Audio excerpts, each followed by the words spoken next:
অন্যরকম মানুষের মধ্যে একটা আগে আগে যেমন ধরো মাটি মানুষ নোংরা ছিল, তাদের জামা কাপড় নোংরা ছিল, কিন্তু মন ছিল খুব পরিষ্কার। আর এখন মানুষের জামা কাপড় পরিষ্কার, মন ভীষণ কিন্তু নোংরা।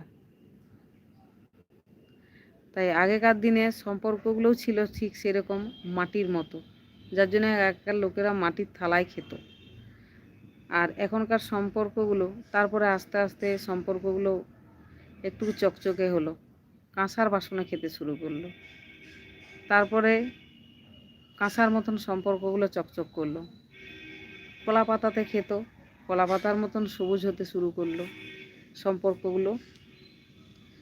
তারপরে কাঁচের বাসন এলো, ঠুনকো, সম্পর্কগুলো ঠুনকো হয়ে গেল। এখন মানুষ একা থাকতে ভালো লাগে, যৌথ ফ্যামিলিতে কেউ থাকতে চায় না। কিন্তু যৌথ ফ্যামিলিতে থাকা কতটা সুবিধা